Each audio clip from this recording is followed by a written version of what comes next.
Assalamualaikum warahmatullahi wabarakatuh.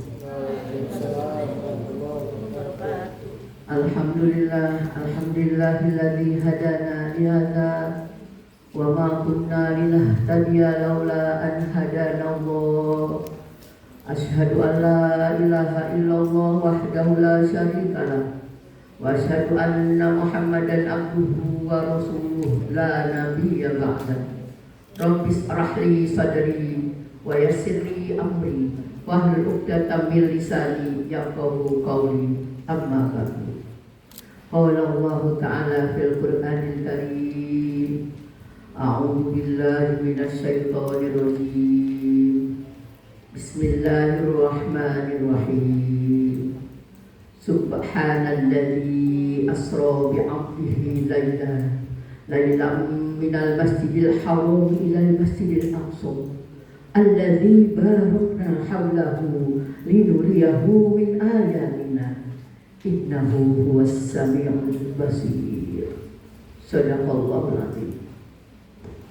Yang saya banggakan pada sore hari ini Bapak Kiai Haji Kiai Habib Harsani MPD ya, beserta para jajaran pengurus pondok pesantren.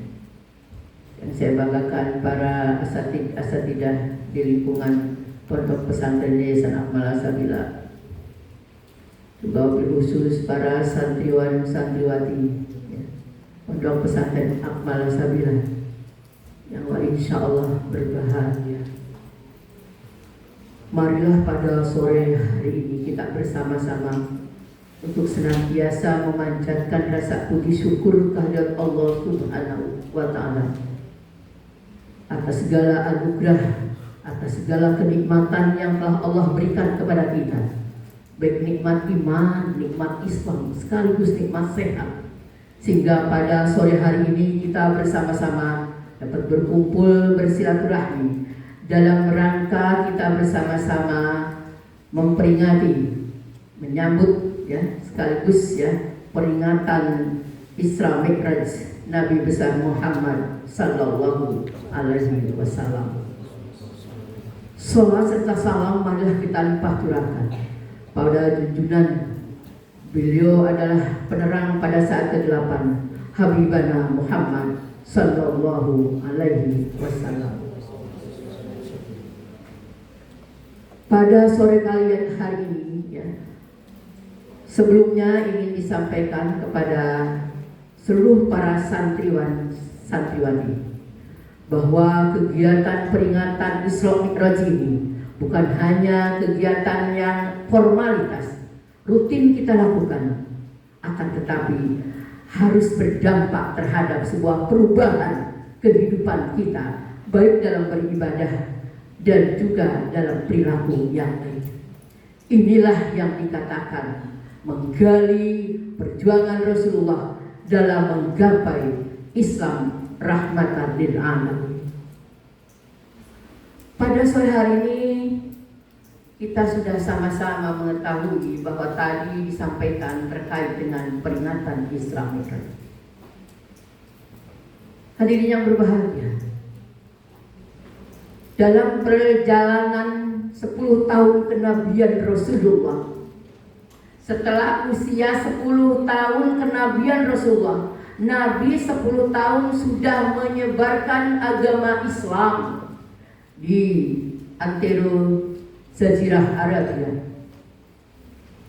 Yang kemudian usia 10 kenabian itu Rasulullah sallallahu alaihi wasallam ditinggalkan oleh 2 orang yang dicintai.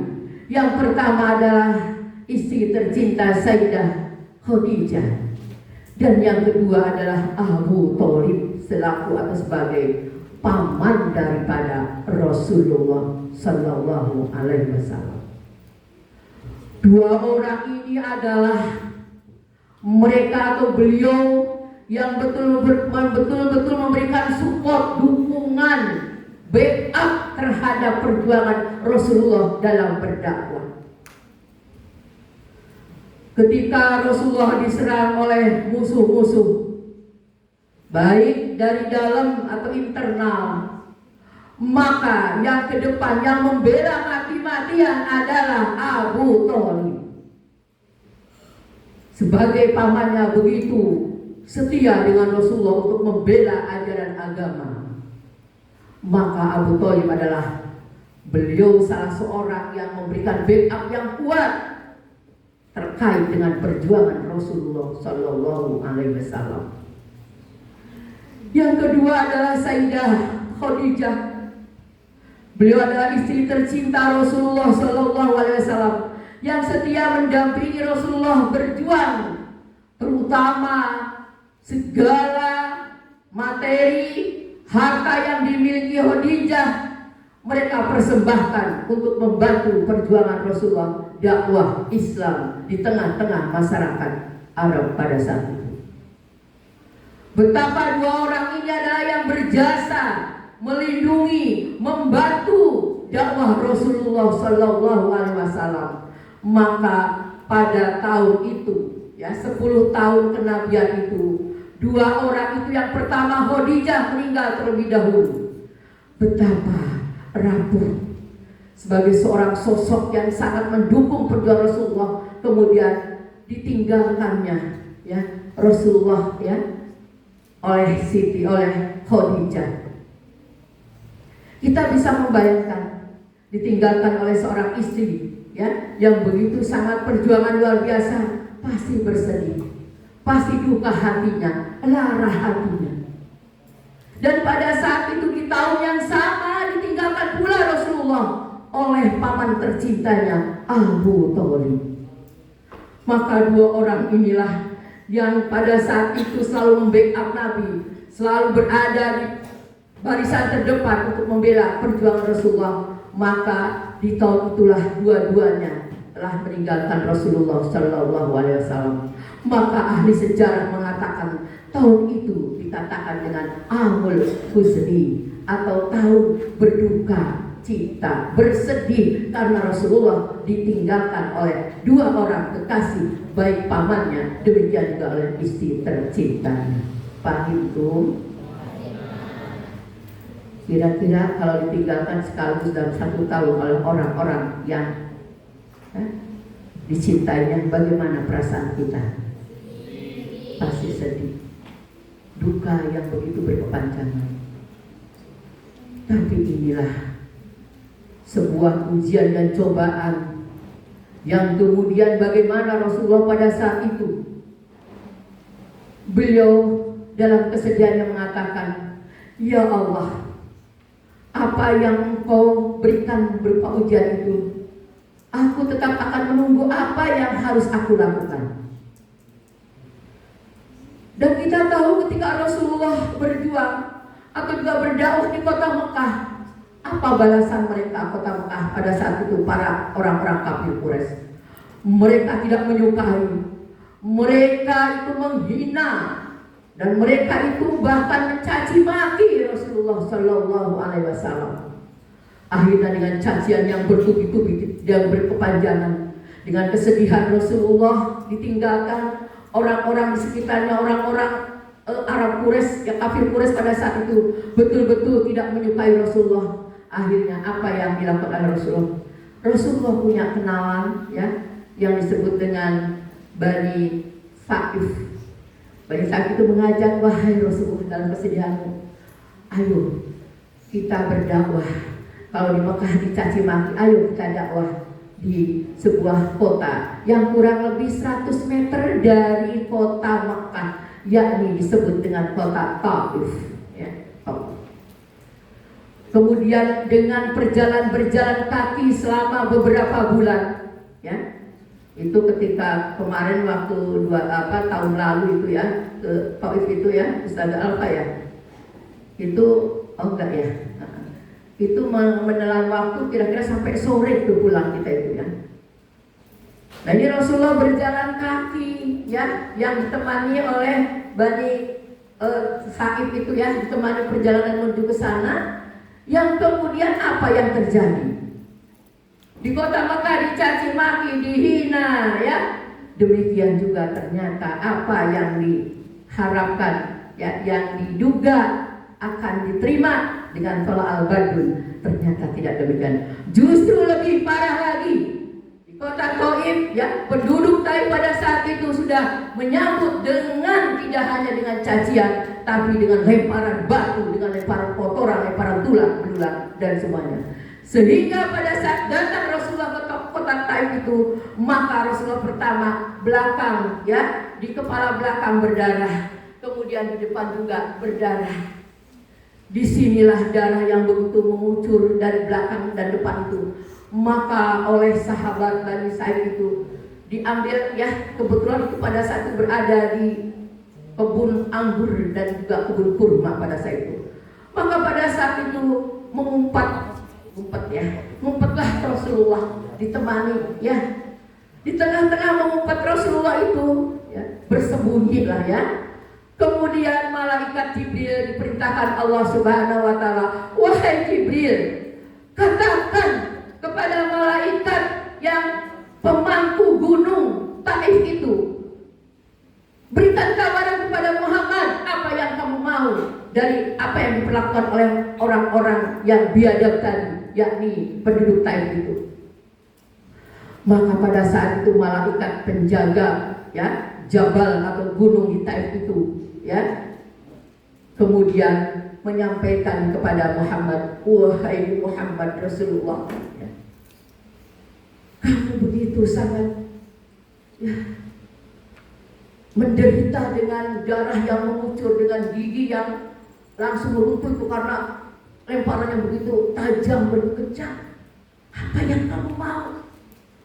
Aku akan gunung sekalipun akan ditimpakan ke penduduk Taif. Aku siap," kata gunung. Kata malaikat gunung yang penjaga gunung itu. Apa jawab Rasulullah? "Wahai malaikat penjaga gunung, apa yang mereka lakukan itu adalah mereka karena tidak tahu. Aku datang itu untuk menyeru kebaikan, mereka tidak tahu." Maka pada saat itu Rasulullah berdoa kepada Allah, "Allahumma hdi qaumi fa innahum la ya'lamun." Ya Allah, berilah petunjuk kepada mereka, pada kaum, ya, karena mereka berbuat itu, mereka itu tidak mengetahuinya. Bayangkan pelajaran yang sangat luar biasa yang pertama dari seorang Rasulullah, begitu mulia hatinya di tengah-tengah penderitaan yang diberikan siksaan kepada Rasulullah itu oleh penduduk Taif pada saat itu, tapi Rasulullah tidak mau membalasnya. Coba Umi sampaikan pada kakak, kalau kakak ditawarin oleh malaikat penjaga gunung di Taif, "Hei, kamu mau apa nih? Kamu sudah menderita begitu. Aku akan penuhi segala keinginan kamu untuk membalas penduduk Taif." Kira-kira apa jawaban kakak, Kak Jalfa? "Habisin aja, habisin." Mungkin begitu, ya. Inilah luar biasa dan kehebatan yang kita bisa ambil pelajaran dari Rasulullah adalah kejelekan dibalas dengan kebaikan. Maka ini, perilaku inilah yang harus kita tiru sebagai seorang, ya, muslim, seorang santri. Apabila kita berada dalam sebuah tantangan, apalagi kita dihina, dicaci, dimaki, maka balaslah dengan kebaikan. Bisa atau bisa? Insya Allah. Inilah kalau kita Isra Mi'raj, maka perilaku Rasulullah dari perjalanan Isra sebelum diberikan undangan oleh Allah untuk melakukan Isra Mi'raj, maka ini, ya, pada 10 tahun kenabian ini Rasulullah sudah betul-betul merasakan jerih payahnya dalam berjuang semata-mata untuk meninggikan agama Allah. Maka di saat itulah Rasulullah dalam keadaan pulang itu tidak benci sama penduduk Taif. Pulang itu tidak marah sama penduduk Taif. Yang ada adalah dia berserah diri dan berdoa untuk kebaikan penduduk Taif. Dan dia minta, "Ya Allah, tolong ya Allah, suatu saat nanti Engkau berikan penduduk Taif ini biar mereka beriman semuanya." Alhamdulillah, hari ini penduduk Taif adalah mereka adalah penduduk yang beriman semua. Tidak ada yang tidak beriman pada Allah Subhanahu wa Ta'ala. Itu doa pada saat Rasulullah pada saat itu berdoa di Taif. Pulanglah ke kota Mekah, dan disitulah Rasulullah Sallallahu Alaihi Wasallam dengan ujian yang bertubi-tubi tinggalkan oleh kekasihnya, kemudian juga dihina, dicaci, dimaki, dilempar dan seterusnya. Maka hati yang bersih, yang semata-mata ya beliau betul-betul menyerahkan diri kepada Allah Subhanahu wa Ta'ala, maka dipanggillah, diundang untuk melaksanakan dalam sebuah perjalanan Isra Mi'raj. Jadi Isra Mi'raj itu adalah tadi dalam ayat yang kita baca, Bismillahirrahmanirrahim, Subhanalladzi ya. Apa?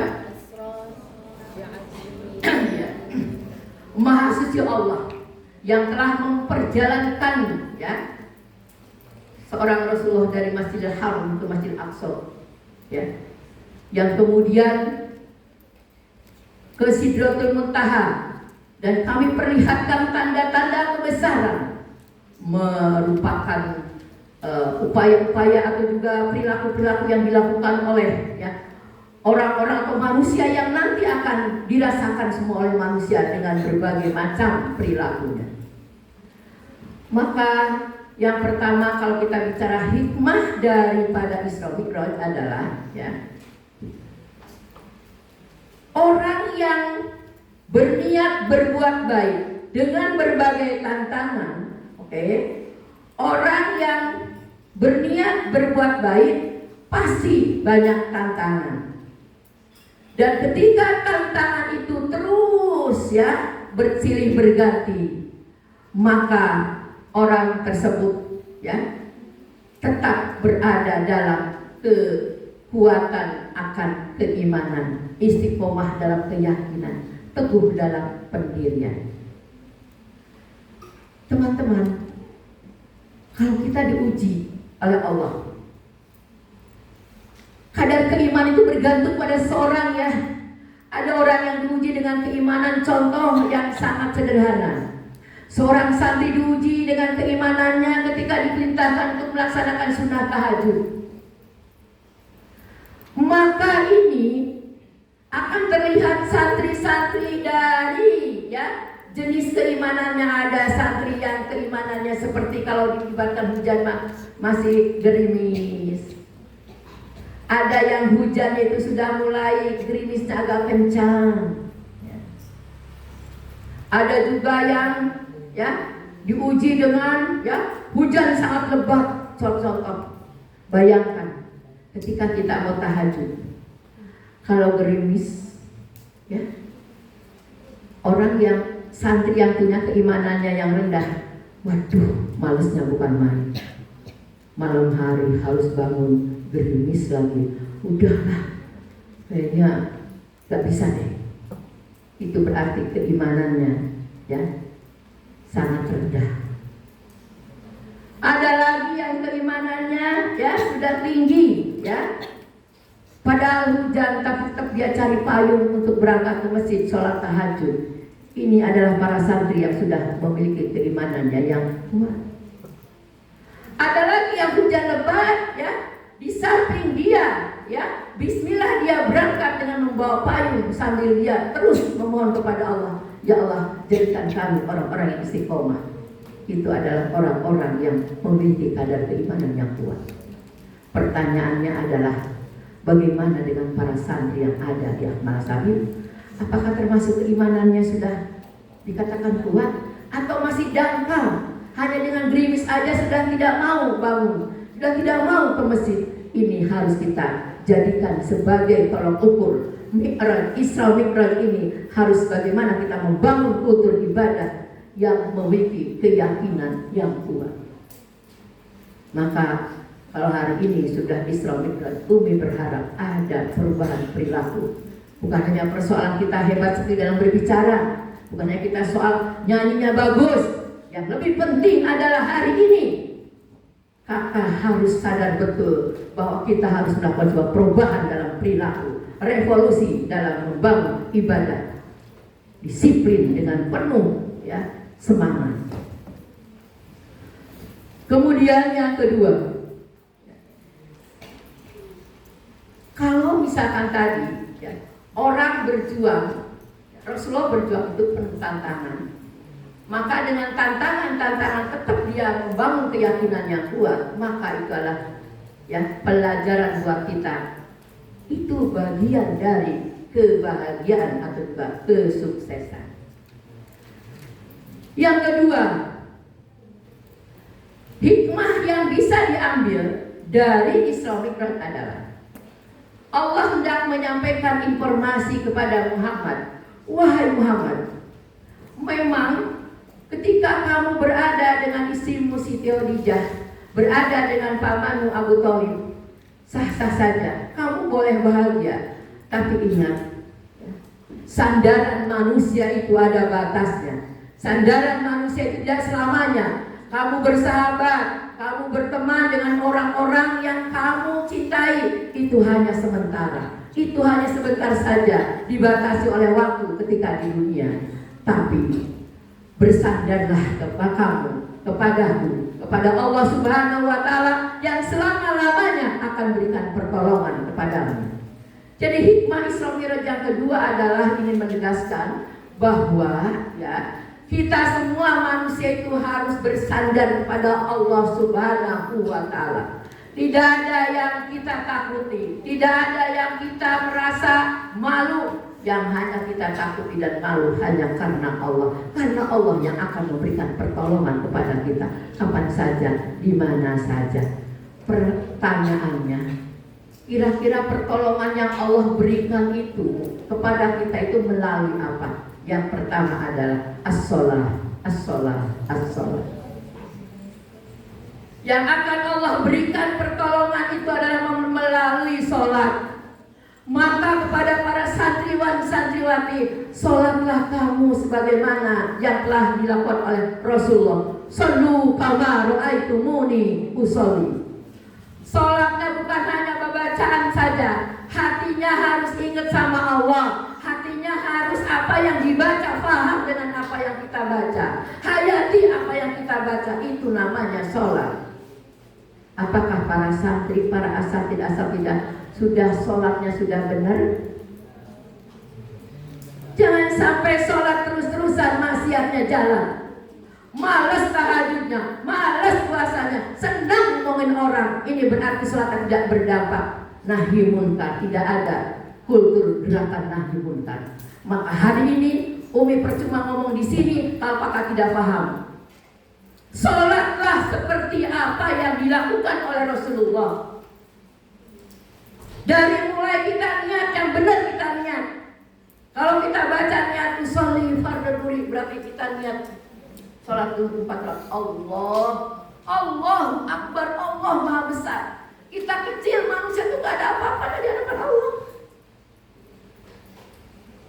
Kita gak usah sombong, kita gak usah merasa hebat, karena Allah itu yang maha segalanya.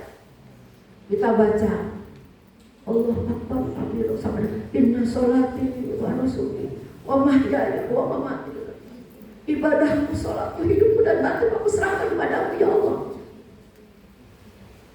Adakah kakak-kakak pikiran ketika sholat seperti itu? Jangan-jangan selama ini kamu sholat kadang bolak-balik sholat gitu, jumpa tanpa ada hati dan pikiran pada Allah. Mulai hari ini sadarlah semuanya para santri. Percuma kamu sholat kalau kamu hanya jumpa tanpa kamu berdampak atau berpengaruh terhadap perilaku kamu. Umi sampaikan karena masih banyak anak-anak itu sholat, baik itu sholat wajib sholat asal kadang-kadang sholat itu imamnya belum udah langsung jumpa lagi. Apalagi enggak mulutnya diem aja. Sedih itu. Orang tua mau menyekolahkan di sini agar kamu paham dalam sholat. Maka para asatidah sholatnya tolong dikontrol. Kira-kira anak itu tartil bacaan sholat itu tenang, nyaman, adem ayem. Agar sholat itu kita betul-betul berpengaruh terhadap amar ma'ruf nahi munkar. Inna sholata tanha 'anil fahsya'i wal munkar. Dalam surat ya Al-Baqarah ayat 45. Yang pertama itu tadi sholatnya. Jadi kalau sudah Isra Mi'raj hari ini, sholatnya maghrib, isya, subuh ya, kakak masih sholatnya masih asal begini, asal formalitas. Aduh, sangat disayangkan. 6 tahun di sini, 5 tahun di sini, 4 tahun, 3 tahun di sini. Kalau sholatnya masih belum benar, berarti mediasi komunikasi dengan Allah masih belum nyambung. Pantesan kita kadang-kadang berdoa, tapi doanya kadang-kadang masih belum diijabah. Karena apa? Karena sholatnya masih belum ya dihayati, dipikirkan oleh kita benar-benar sholat ya Allah. Habis sholat itu ya kita benar-benar merasa diri kita itu hidup ini adalah ya tidak bisa kita menggantungkan kecuali kepada Allah Subhanahu wa Ta'ala. Dan yang ketiga adalah ya, hikmah dari Isra Mi'raj yang harus kita miliki adalah tawakal. Fa idza azamta fatawakkal 'ala Allah. Maka jika kamu sudah bulat tekadmu, ya, bertawakallah kepada Allah. Kamu harus yakin yang memberi makan itu adalah Allah melalui orang tuamu. Yang memberikan segalanya adalah Allah melalui para asatidz dan semuanya. Oleh karena itu, pada seluruh para santri, esensinya Isra Mi'raj itu tidak hanya sekedar hura-hura, ya, tidak sekedar hanya kita tampil, tapi di balik itu, hari ini, sore hari ini, Umi ingin menyampaikan kepada para asatidzah, pada saya, pada Ustaz Nabi semuanya, mari kita bersama-sama jadikan anak-anak ini, sholatnya ini adalah sholat yang shollu kama ra'aitumuni usolli. Bacaan Fatihahnya yang benar, ingat sholat berjamaah ketika kita Allahu Akbar ya, imam itu kan tidak jauh baca surat Fatihah, kita Allahu Akbar kabir walhamdulillah kabir, kita baca itu. Ketika imam baca surat lain maka kita membaca surat Fatihah.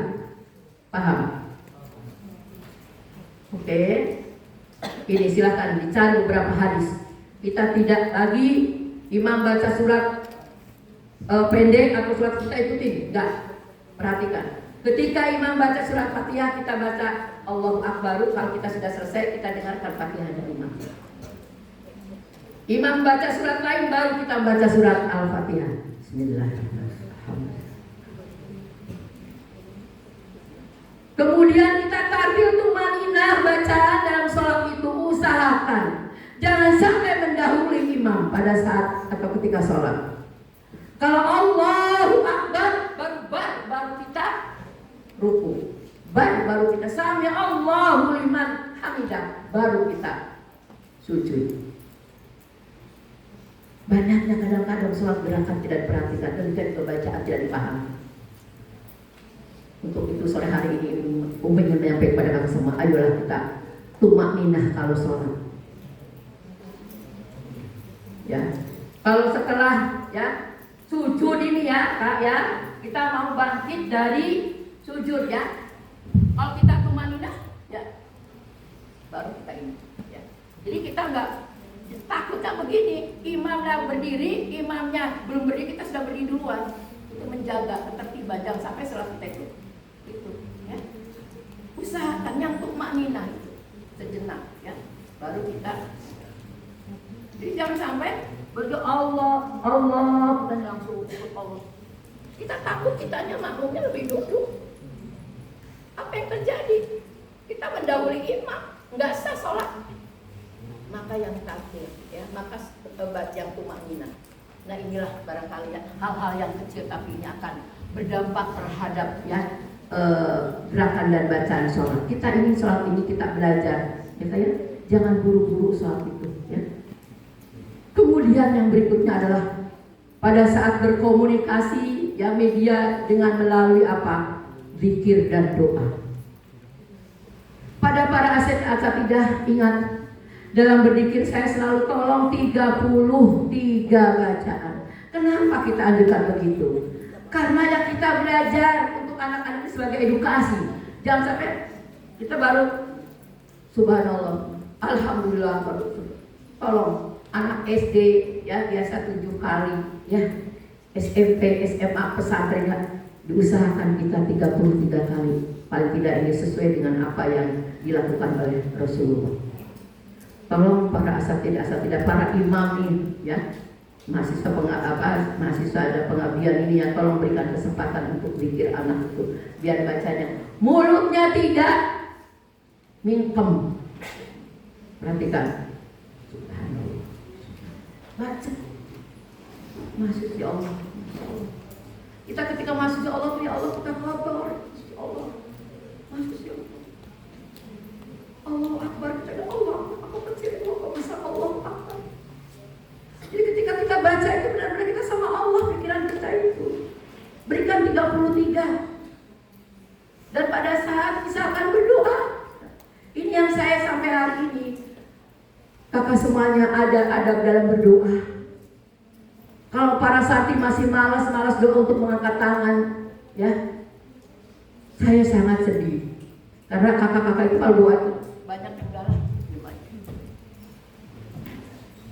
Tolong berdoa angkat tangan, adab sama Allah. Kalau kita sama orang tua begini, kalau sama Allah dari mulai TK, ya, jika kita berdoa, angkat tangan, itu waktu TK. Masa udah pesantren doa itu begini?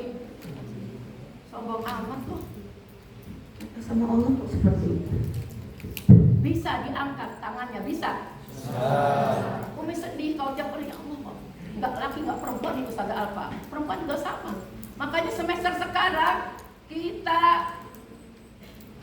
bangun kultur budaya doa mengangkat tangan, zikir yang khusyuk, sholat yang khusyuk.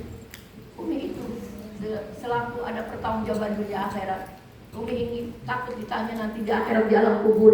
Kalau sampai santri ini sudah 3 tahun, 6 tahun di sini tapi sholatnya masih belum benar, apa yang Umi pertanggungjawabkan? Tolong buka ke semuanya, ya. Karena diajarkan di pondok ini sholat yang benar, sholat yang baik. Tolong para asatidah perhatikan sholatnya santri, ya. Dan yang terakhir, Umi ingin kakak, karena kita ini memang sujud itu adalah kita dikala kita berdoa, dikala kita sujud terakhir, mohon untuk kita bisa bersama-sama berikan kesempatan para imam. Di sujud terakhir itu jangan langsung bangkit, tapi bacalah Allahumma rzuqni imam farajah, ya. Biar Allah selesaikan semua persoalan-persoalan 11 kali, ya.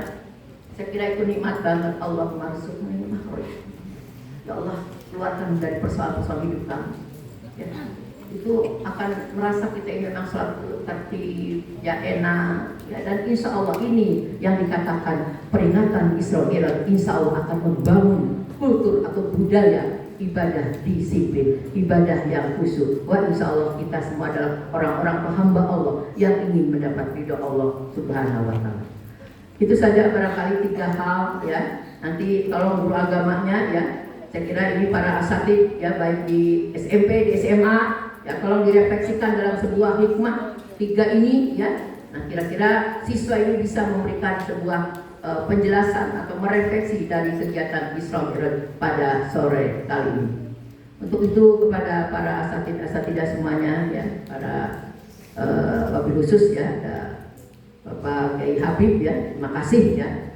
Tolong terus, ya, sebagai generasi ini atau juga anak muda, ya, persoalan ibadah itu harus menjadi persoalan yang penting, yang urgent, karena, ya, seseorang itu ditentukan oleh sholatnya.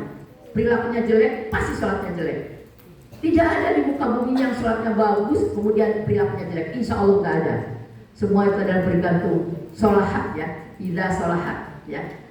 Apabila bagus sholatnya, maka sholahat perilakunya, bagus perilakunya. Apabila jelek sholatnya, maka fasadat, ya, jelek pula perilakunya. Itu saja.